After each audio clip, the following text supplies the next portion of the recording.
Hey, it's Arvid, and this is the Bootstrapped Founder.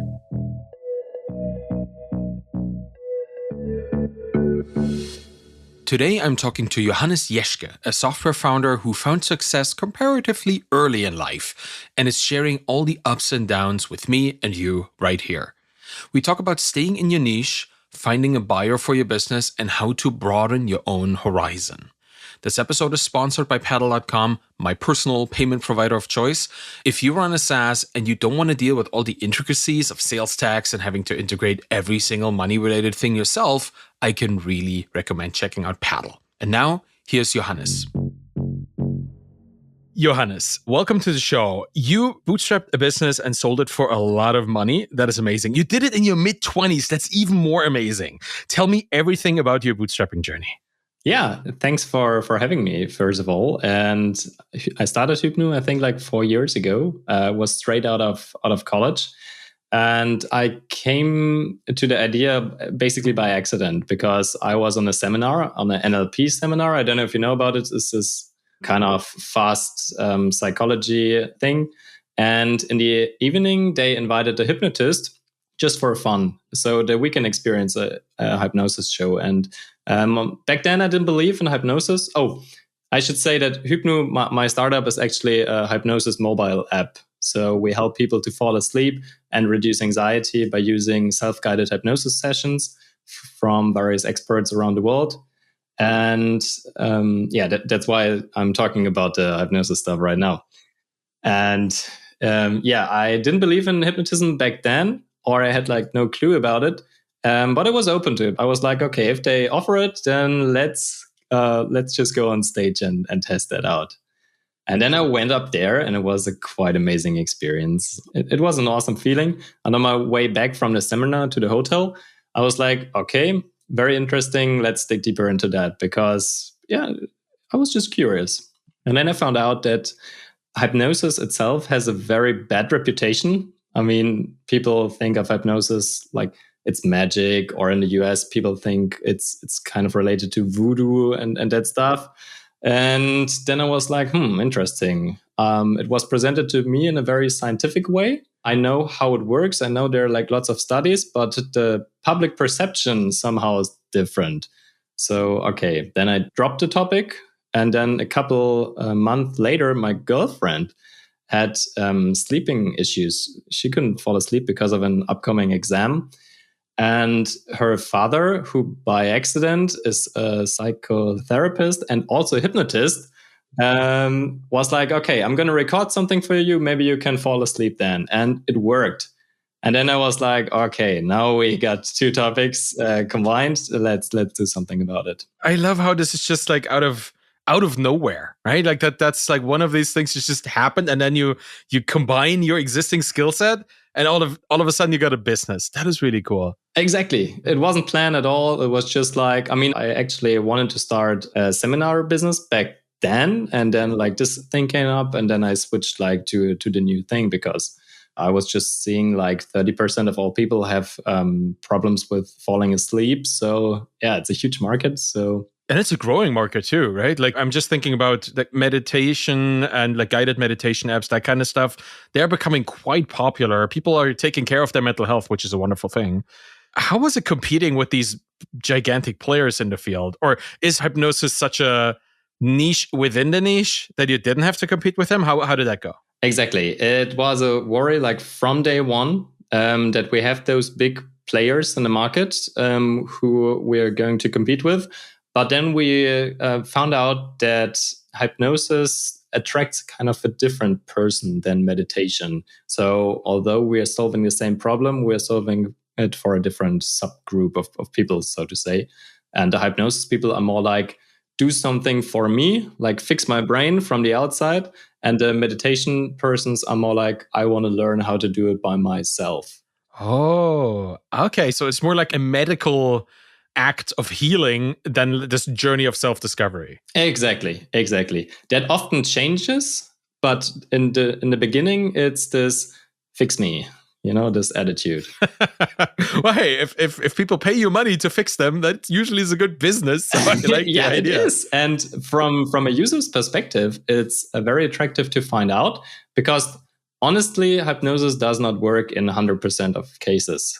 I would say it's somewhere between 50 and 70%, but it depends. But the good thing is there are no side effects, and you'll find out in like 5 minutes. And if you look at what alternatives we have, if we have anxiety issues or sleep issues, I mean, we have to take some pills or something, and they have severe side effects. They are expensive, and they probably make you addicted when they work. Yeah, can you even get addicted to hypnosis? Did this ever happen? I've never heard of this. I mean, maybe you can, but... I mean, that sounds like an edge case, right? That sounds like a very rare occurrence. But yeah, that's great. And you're right. I guess like just like using the app in that sense, you install it, you try it for a couple minutes, and if it works, it works. And if it doesn't, it doesn't. I guess that's a very easy way to check. How did you turn this into a business? Because I think there's a difference between knowing that something might work and then actually making it work. So what were the steps that you took there? First of all, we did a landing page test or a fake door test or whatever you want to call it. I mean, I did it myself. I mean, I don't have design skills, so it looked pretty shitty, but it worked. I designed an app how I imagine it to look, and then I think I've stolen some copies from competitors, and I mean, that's a bad practice, but I did it and it worked. And to build up a landing page, and then I sent meta traffic on the site, and we had conversion rates, and conversion in this term means people tried to sign up to get into the app of between 40 and 60%. And yeah, which was super, super good. And because the app wasn't available back then, we also had people who went into the imprint and tried to send emails to me and were like, man, your link is not working. And I'm like, okay, now that's a nice indicator of demand. I like that. It's about time you built something, dude. Yeah, that's right. what that means. And that's what we did. Then 30 days later, the app was released onto the App Store. We built it with the help of a freelancer and a friend of mine. So we've been pretty quickly. As I said, my girlfriend's dad had some hypnosis recordings, so we could put them on the app, which gave us like a head start. Yeah. And then we implemented basic subscriptions, like a yearly and a monthly one. And then we were in business and had the first sales pretty easily. I mean, traffic came through Meta, through a waiting list, and then through the app stores. That is amazing. That is wonderful. And the fact that you already have content, I think that is that's just smart. Like, again, intersecting what you already have with where you want to go, right? Just having those recordings already.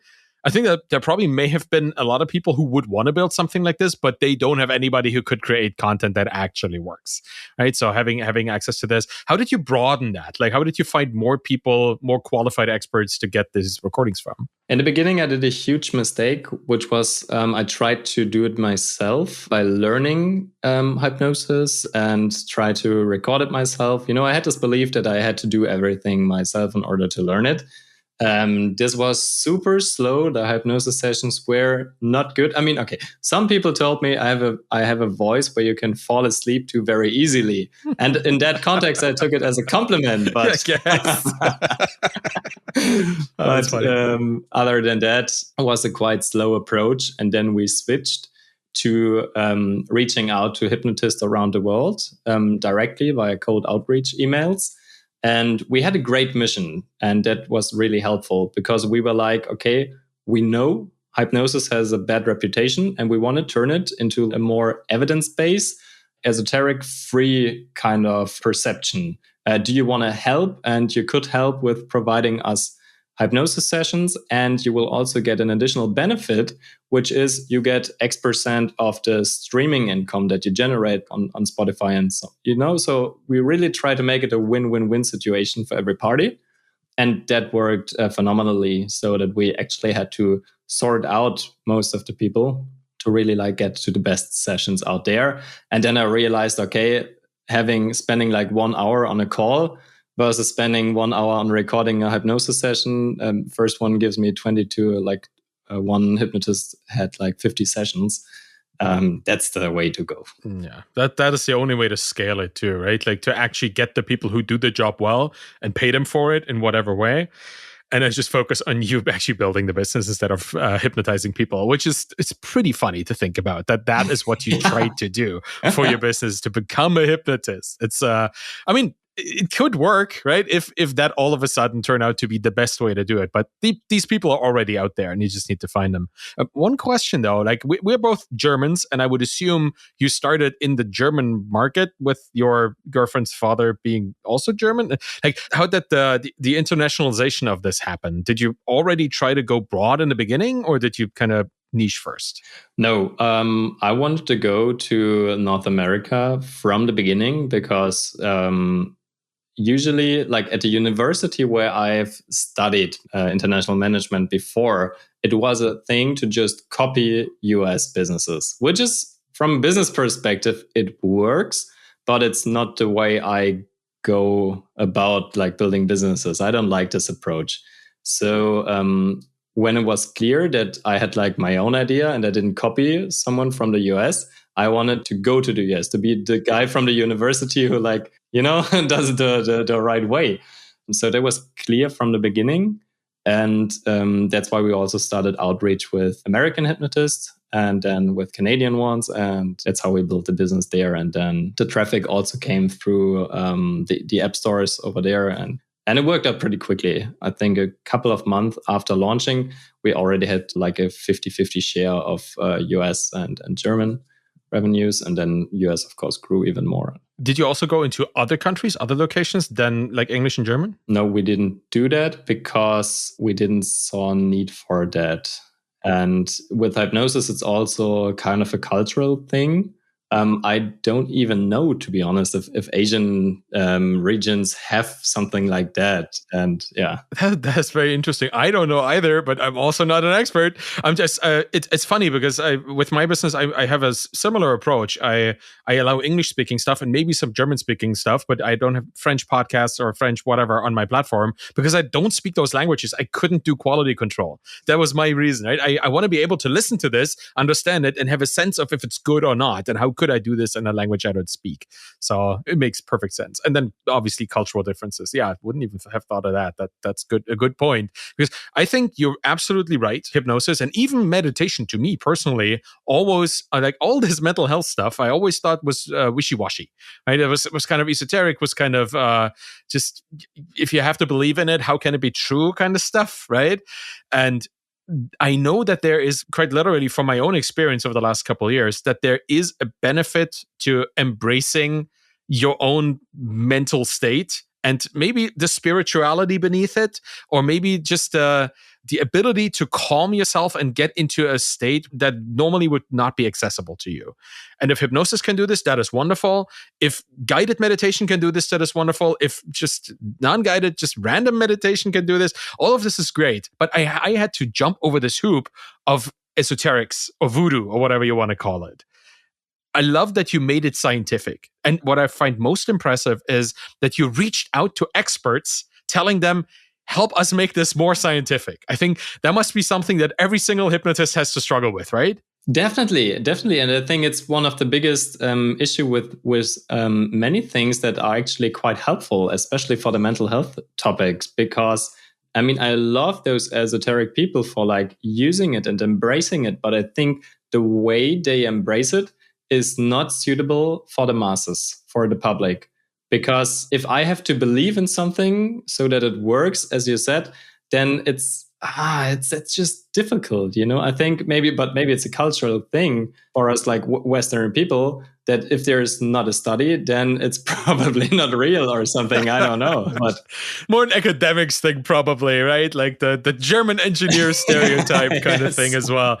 But I think that people are anxious about embracing things about themselves that they don't know about, right? Like they are anxious to opening up the door to their inner deep psyche and allowing this to come out. So they would rather say, I don't believe in this stuff. Let's just keep suffering through our life for indefinitely. And it's I think people also fear to become someone very different. You know, when you look at the very spiritual teachers, you know, I wanted to get the benefit of like calming down, but I don't want to spend my rest of my life in a rainforest sitting on a stone meditating, you know? Yeah. Well, I love that you took this approach. Generally, I think that made it very appealing to people who just needed their problem fixed, right?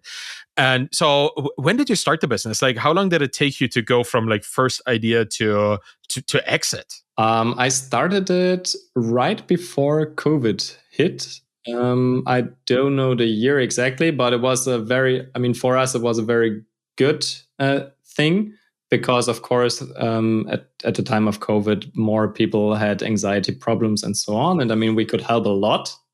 But it also meant our business was like exploding overnight. So it was a good time to start. And then I sold it. I mean, the beginning of the sales process was like in the middle of this year. So I think it was between 3 and 4 years, but it felt a lot shorter than that, honestly. When I started, I was like, the average startup takes 5 years to sell. And I'm like, oh, I want to do it in 1 year. And now, like looking back, it's like, it felt like nothing. So yeah. 1 year is ambitious, but hey, if you have the right growth numbers and you have the right buyer, it might be, right? You never know. So I know you sold to another hypnosis company from Canada. That's where I live. And how did that go? How did they reach out? How did you negotiate? What was that process like for you? So the most difficult part of the whole journey was taking the decision to actually sell it, because I had the idea of selling it over like a long time. Yeah, I even thought about it in the beginning, but it felt like miles away. And I also didn't like the feeling of, okay, what comes after that? You know, if my baby is gone, then what am I gonna do next? So reaching that decision was the hardest thing. But once I said, okay, I'm going to do it, then selling it was quite straightforward, even super easy. I mean, I have kind of a background in marketing and sales. So I have to say, selling my own company is like exactly like every other sales process out there. And it's more emotional. That should be said, because I'm really attached to what I've built over the last years. And if the buyer starts to negotiate, then it's like a lot of money that goes like up and down on a daily basis based on what he's finding on the due diligence. And I mean, not that he's finding a lot of things, but everyone is negotiating. It's an emotional roller coaster.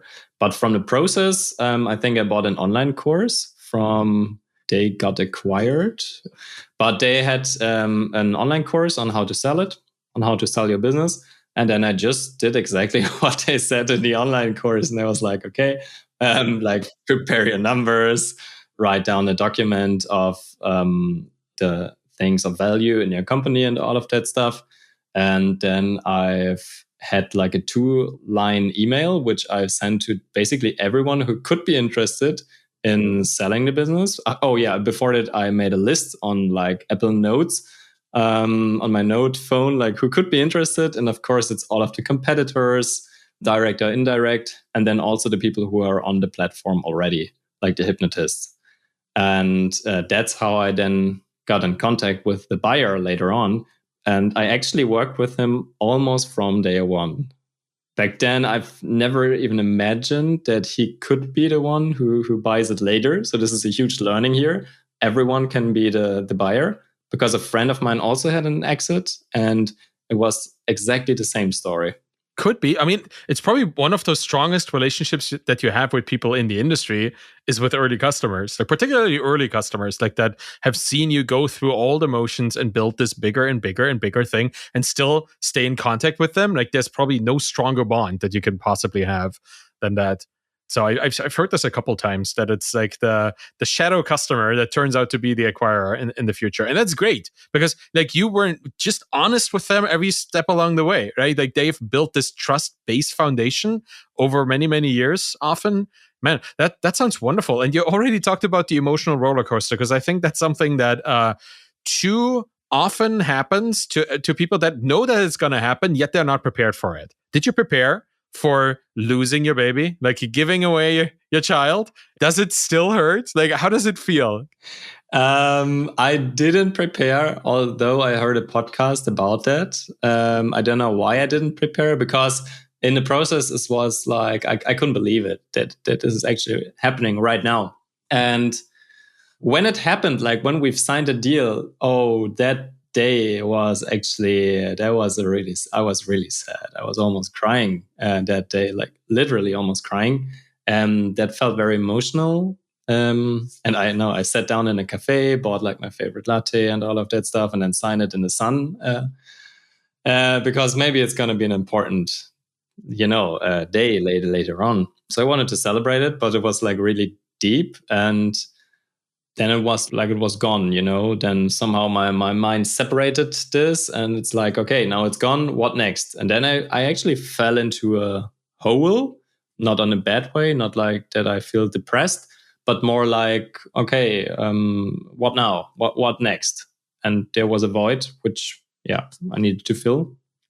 It was a process. But the worst parts, I would say, were like the due diligence part. Or no, it's not even the diligence, but talking the first time to the buyer.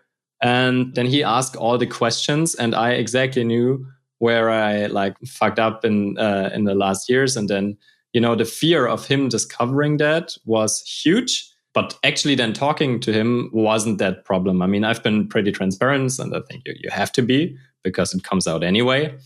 And he reacted, I mean, it wasn't kind of a big deal to him. It was a way bigger deal for me. That's an interesting observation. I think you're right that the due diligence stage is that point in time where you really look into your business. They look into your business. You're still running it at the same time too, right? You're still trying to grow it as much as you can to increase its value and all of that. You look at everything you are doing and you've ever done and you're planning to do with some extra effort.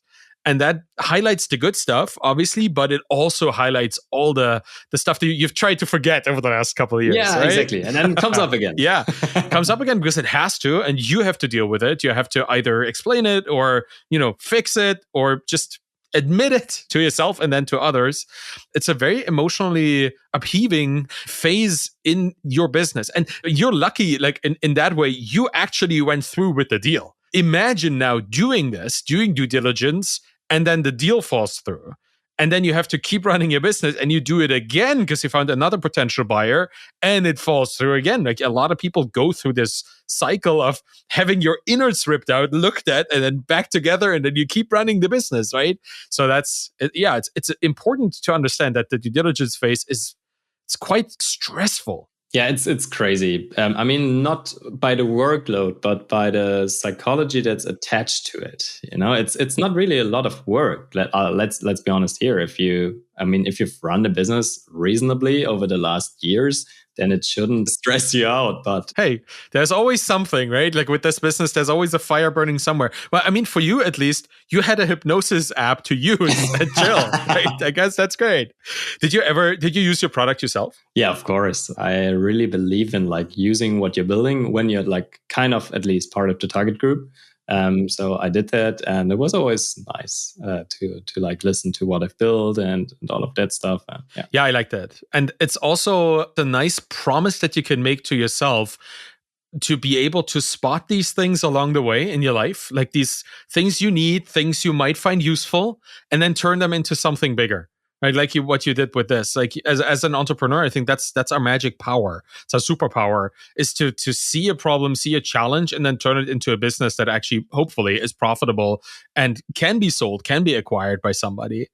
Knowing that you've been entrepreneurial from an early age, and I've been like this too. I think we both started probably around the same time, like very early teens. Are you gonna try to be a serial entrepreneur? Where do you want to take your entrepreneurial journey from here? Because you're comparatively young to a lot of founders, right? So you have a lot of time. So what's that journey looking like for you? What do you plan? I definitely want to continue like I worked over the past couple of years, because I don't know, but I've heard this from a lot of other founders. Once you're like into founding companies and, once it worked for the first time, even if it's only a bit, then you kind of, maybe you get addicted. I don't know, but it's so much better than everything else I've done. So But I'm young. There might be something else that comes up where I said, okay, that's even better. Let's see. But right now, I haven't found anything. So I'm going to continue with founding. One thing I'm doing is building a mentorship program where I want to teach founders who have a non-technical background to like start with first a tech venture, like give them feedback, because I really believe, although I can't make anyone like more successful, I can help them to avoid the pitfalls. And especially with tech, like when you build your first tech product, there's like so much you can fuck up if you have no clue about this. And let's be honest, most agencies will just rip you off if you have the money, or techies often fail to find the easiest solution. They build great products, which is nice, but at the very early stage, easy solutions is way more useful. And I mean, those are just like a couple of things. And I really believe that I can help with my experience to like avoid some pitfalls. So I'm working on like having a little mentorship program here. And then, of course, I want to practice what I preach. So I want to like do everything that I teach in the program and build another venture, like a case study venture, on top of the methodology. But I have no idea about what. So let's see what comes. Hey, you have time. And that's the thing. Like in entrepreneurship, the what usually appears at some point, right? Like you will see it when it's there. You don't know what it is. But if we all knew what it was going to be, the thing that we're building, then it would be risk-free and we would be able to plan every single step along the way. That's just not how it is. I love the mentorship approach, because mentorship will also allow you to look into other people's minds, right? You're going to have your mentees and their perception of reality, and maybe just even from seeing how yours slightly misaligns with theirs or does align with theirs, will give you more clues as to what should be done and what can be done. Yeah, this is super helpful. I mean, I already have some mentees where, and I'm talking with them like every week, and it's so helpful just to see. 3 weeks ago, I had someone, and I helped him to build a B2B sales funnel, and he was like, "Man, I'm losing so many customers. I don't think that works." And I'm like, "Okay, let's go through your numbers." And then he had like a closing rate, so the percentage of people that actually sign after they've been on a call of like 60 to 70%. And he was like, "Oh, I'm losing like 30 to 40% of the people." And I'm like, "Man, like, you are so lucky." Yeah, this is such a crazy good closing rate. Like your focus is completely off. Keep doing whatever you're doing, and that was so insightful to see that. And yeah, that's the knowledge. And I'm an engineer myself. Like I don't have a background in marketing, don't have a background in sales. So to me, I mean, I probably also would feel that anything in terms of conversion rates above 20% is great, but that's just my experience as a founder in the past, right? Having gone through all of this and a closing rate of 60%, man, I would like that, please, right? Like, how does he do it? But getting the outside perspective, that is the valuable part of a mentorship. And I've been like a mentor to many people on a regular basis for years now too. And sometimes just being able to speak about a thing, just to have a chat, and to have me poke tiny little holes in the argument, that often either strengthens the thing that they're doing or makes them think about other things that they should or could be doing at that point. So mentorship is a wonderful way of sharing your knowledge. I love this. And same thing I did. After I sold, I went into writing. I went into teaching. Like I went to Twitter and all of that and started podcasting and whatnot. To see you actually go and help people in their individual moments of need is a wonderful thing. I really like this. It's awesome. So you're mentoring people. Have you already started a new business though? Like, or are you still like waiting for that portfolio thing? Yeah. I mean, next to the mentoring, I jumped into biotech. I had the chance to lead a biotech company, or it's not a startup anymore. It's a scale up. I mean, we have like around 100 people on our team. And we had, again, a technical founder, a doctor who needed some business assistant. And so I had a chance to look at this business and help him out, build structures and all of that stuff, which was quite cool and interesting. But one very important thing with biotech and with startups like in general is the speed to failure, because I believe that I can't predict the future. And I know that 1 out of 10 businesses is going to work. And of course, every entrepreneur thinks he's like the 1 out of 10, and I get that. But I mean, I've built 4 businesses, 2 of them failed. I know both sides somehow, and I can definitely say 1 out of 10, yeah, realistic. So it's a numbers game. And the only thing I can do to be successful playing that game is to fail fast, because I have to fail 9 times to find one right thing, but it's not normally distributed. So maybe it's also 20 or 30 failures. And if I join the game of biotech, which is very slow, then failing for like 10 times can take up to 20, 30 years. And I like to be successful when I'm young. So this is not a suitable strategy to reach my goal. So that's a great perspective. I think that's a lot of founders do this by doing a lot of things in parallel, like the many small bets approach, right? Where you have all these little things and you see which one is promising, you cull the rest and you focus on that one, which is probably not going to happen in biotech, particularly not as an employee, right? Like if you go into a company as an employee or a after the fact founder, people expect commitment for many years, and you only have so many years, like segments of your life. So that's a very smart approach. I like this. You could easily get lost for the next 10, 20 years in one industry, and the whole industry might be a wrong bet. Yep, right. And that's super risky. I mean, maybe I'm always wondering, because I'm like so risk averse. I don't like risk at all. So what am I doing in a startup world? Well, but I try to embrace that risk aversiveness, and try to really apply that to the startup game. And just for me, it's just a game of minimizing risks. And it seems, could be a good approach. But yeah, so biotech is super interesting, love it, but I already made up my mind. It's not what I'm going to do in the future. So let's see what comes around next year. Yep. I think that's a wonderfully optimistic perspective, right? Because there's always something that needs to be done, and you are going in there with the open mind of somebody who has done stuff before and is now just looking for the opportunity. Yeah, exactly.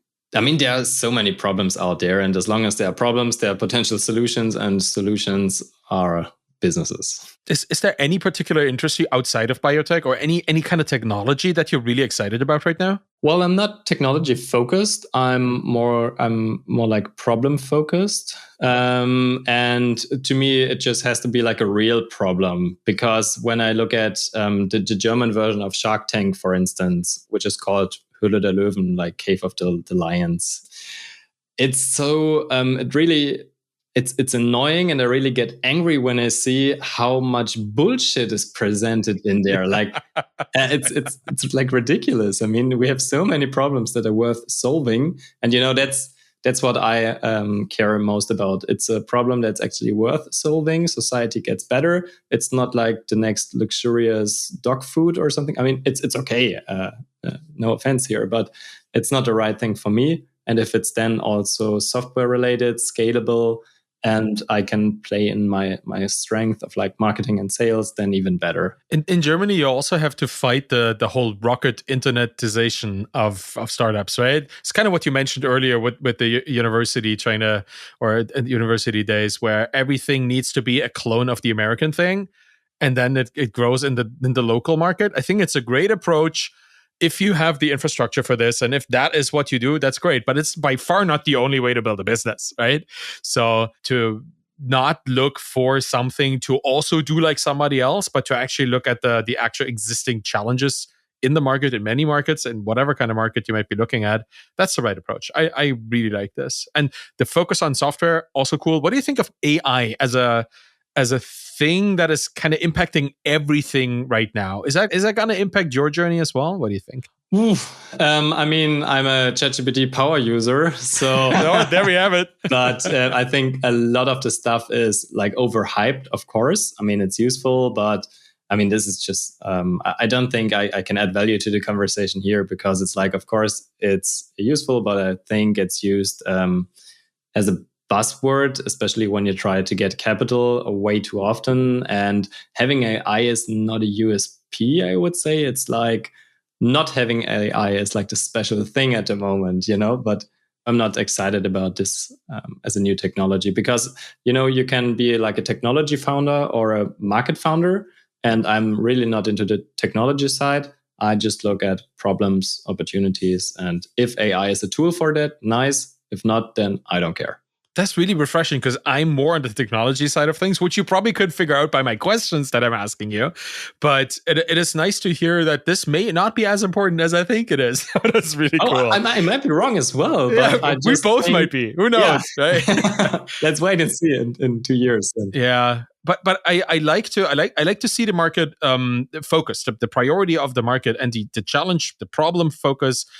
Because you can apply so many technologies to a problem that you find out there. You could even just apply people as a technology to the problem, and then you have a service business, right? So it's nice to see you focusing not on tech, which is something I like to do, but to focus on where this goes and what it should be helping people with. That's really cool. Well, if people want to follow you on this journey of exploring what comes next and what the next big business that you hopefully sell for millions is going to be, where should they go? Where should they follow you? Definitely LinkedIn. This is the platform where I'm most active at. Just add me on LinkedIn. I will post updates, website links, and all of that stuff in there. And the easiest thing is just reach out to me. I answer all of my messages. It may take some time, but I answer every one of them. I mean, you're busy, right? Like I have the same problem, like DMs on Twitter, DMs on LinkedIn. That's just, sometimes it takes me a couple of weeks to reply, but I'll be there at some point. Yeah. I'm going to put the links in the show notes. Man, Johannes, thank you so much for coming on the show and sharing your journey. It's really, really cool to see what you've been doing, what you are doing, and where this is going. All of this seems very structurally sound, right? Very well planned and hopefully fruitful in the future. It's been really cool to chat with you. Thanks so much for sharing your journey. Yeah, thanks for having me. It was a pleasure. And that's it for today. Thank you for listening to The Bootstrapped Founder. You can find me on Twitter at Avidkahl, ARVIDKAHL. You find my books and my Twitter course there too. And if you want to support me on this show, please tell everyone you know about Podscan.fm and leave a rating and a review for this podcast by going to ratethispodcast.com/founder. It makes a massive difference if you show up there, because then the podcast will show up in other people's feeds. And that will truly help the show. Thank you so much for listening. Have a wonderful day, and bye-bye.